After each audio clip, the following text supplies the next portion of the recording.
Ah, c'est vrai que des enfants comme ça mérite des cadeaux. Bonjour à tous, enfants, parents, grands-parents et ainsi de suite. M'avez-vous reconnu? Oui. Évidemment, n'est pas Père Noël qui veut. Mais je suis une de ces personnes que l'on peut reconnaître sans connaître. Et oui, hormis les fêtes de fin d'année,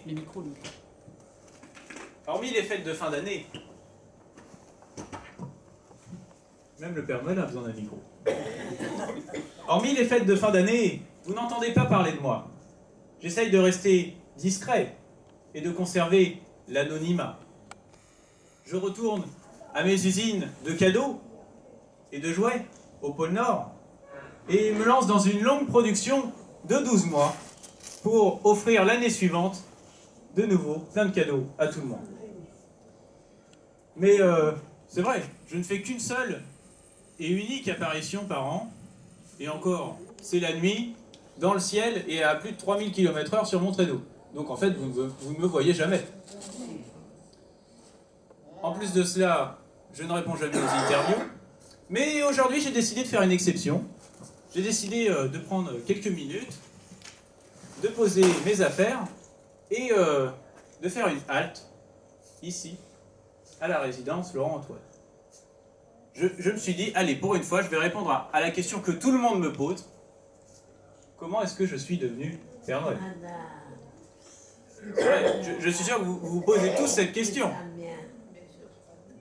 Et oui. Comment est-ce que je suis devenu Père Noël? C'est une très bonne question.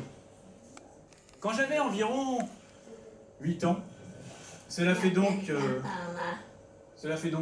environ 17 137 ans, je me suis mis à avoir un regard critique sur mon quotidien.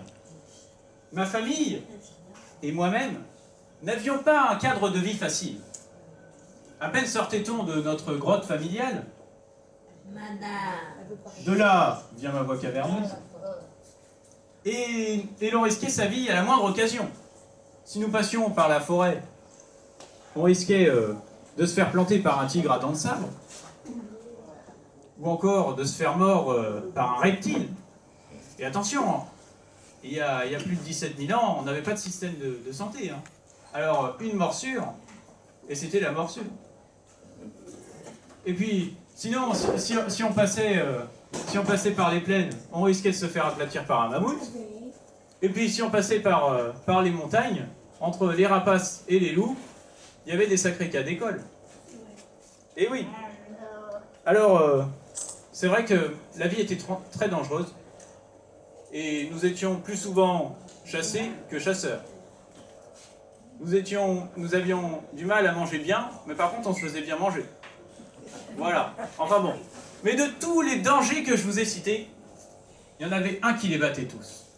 Il y en avait un qui nous faisait frissonner juste au son de la prononciation de ce mot. De tous ces fléaux, le plus dangereux, celui que nous redoutions le plus, c'était l'hiver. C'était l'hiver. Constater de jour en jour que le monde se meurt et devoir y survivre. Imagine, alors que les arbres perdent leurs feuilles, que les jours perdent leur lumière, que les thermomètres perdent leurs degrés, devoir survivre sans chaleur et sans ressources. J'ai alors pris une décision. Je me suis dit, ça suffit. Je me suis dit, en plein milieu de l'hiver, lorsque l'espoir est au plus bas, que les sapins sont au plus haut, il faut organiser le plus bel événement qui soit, le plus bel événement de l'année. Comme une étoile en haut du sapin, il faut instaurer un événement qui soit tellement féerique, si prodigieusement prodigieux, qu'il opérerait un renversement des mentalités. Les gens ne redouteraient plus le cœur de l'hiver, ils l'attendraient, pour ainsi dire, toute l'année. Et pour que cet événement fonctionne, comme une recette des sentiments, il fallait mêler plusieurs ingrédients.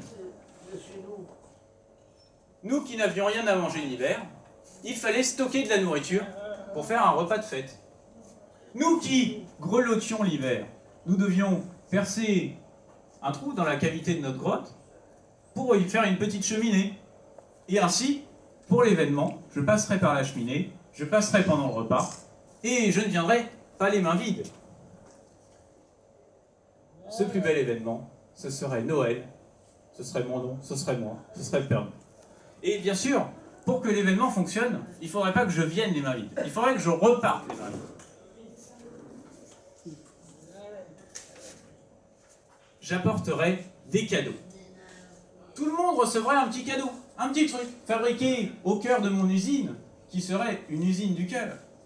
Et cela permettrait de passer une bonne soirée, dans toutes ses acceptions, une soirée chaleureuse.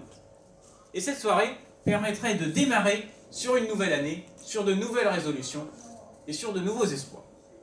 J'ai alors salué ma famille, et j'ai fait mon petit baluchon, et j'ai fait le tour du monde pour trouver un emplacement pour mon atelier du Père Noël. Mais alors, en faisant le tour du monde, je me suis rendu compte qu'il y avait beaucoup de familles. Je me suis rendu compte qu'il y avait beaucoup de monde. En fait, à chaque fois que j'allais quelque part, je croisais des gens. Donc je n'allais pas les déranger, je n'allais pas m'installer là où il y avait déjà des personnes. Et j'ai continué ma route. Donc j'ai fait le tour du monde, j'ai pris les adresses de tout le monde, et puis je me suis dit que quand viendrait Noël, quand viendrait l'événement que j'allais instaurer, j'apporterais des cadeaux à tout le monde. Et alors devinez dans quel endroit je me suis finalement installé, l'endroit où il n'y avait personne. Bah non, à Agde, non. Enfin, ça je viens, vous voyez, en plus, pour les vacances. Parce que c'est sympa. Mais le seul endroit où il n'y avait personne, où j'ai pu mettre mon atelier, c'était au pôle Nord. Et oui, il n'y a personne. Ah, vous pouvez aller vérifier, à part moi, il n'y a personne. Et encore, vu que là, je suis là, vous pouvez aller vérifier, il n'y aura vraiment personne. D'ailleurs, je suis passé au pôle Nord, j'ai regardé, j'ai dit, est-ce que ça dérange quelqu'un? Les manchots, ils m'ont dit que ça leur faisait une belle jambe. Les ours blancs, ils m'ont dit, oh bah nous on s'en fiche. Et puis les rennes, ils m'ont dit, ah bah non, nous en fait, ça nous fera un peu d'animation. On va même vous prêter patte forte et on va se mettre avec vous pour faire la distribution des cadeaux. Donc en fait, vous voyez, tout le monde était sacrément content que j'arrive au pôle Nord. Donc, et puis en plus, il y a le côté symbolique, le pôle Nord. Vous voyez, organiser un événement chaleureux dans l'endroit le plus glacial du monde. Le côté symbolique du traîneau. Comme une arche de Noël. Vous voyez, elle ne fondrait pas les flots, elle fondrait la glace. Voilà, c'est ça. Il y a le côté symbolique et puis en même temps le côté très, très ludique de mon événement. J'en suis assez fier. Hein. Et puis en même temps, vous voyez, j'ai 17 000 ans, mais il faut dire que je vis dans un congélateur, donc je vis pas trop. Voilà, c'est ça le truc. C'est bien pratique.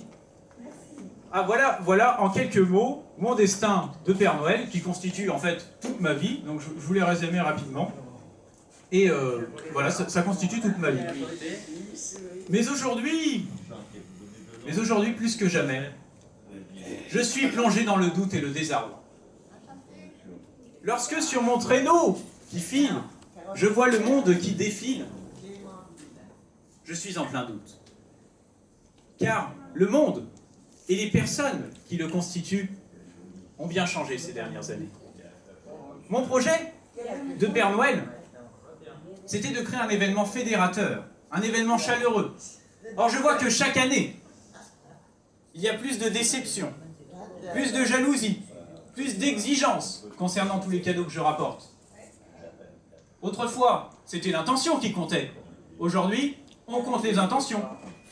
Eh oui! Et puis, entre le réchauffement climatique et la croissance démographique, j'ai mes ateliers qui fondent et la demande qui augmente. Alors vous voyez, c'est vraiment pas ma période. Ah bah si, c'est ma période en fait. Oui, bah c'est vrai, en cette fin d'année, je n'ai pas le moral. Mais enfin, comprenez-moi, chaque année, je suis chargé de faire le bonheur de 7 milliards de personnes sans que personne se préoccupe de mon bonheur. Eh oui. À mon atelier, je reçois environ 7 milliards de lettres de commandes de cadeaux, presque aucune lettre de remerciement. Ah bah ça non, ah ça je peux les attendre. Je reçois tant de courriers qui m'est adressé et qui pourtant manquent d'adresse. Car on me raconte toujours la même chose dans les lettres. Je veux ci, merci, et je veux ça, Merci encore.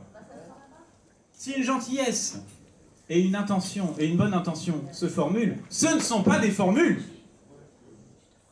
On me sollicite autant que l'on m'oublie ensuite. Je suis comme le papier cadeau que je pose sur les cadeaux, l'indispensable d'un instant. Je suis un roi qui tire les rênes de pauvres reines en désarroi. Voilà. Alors, vous pouvez m'applaudir si vous voulez, mais...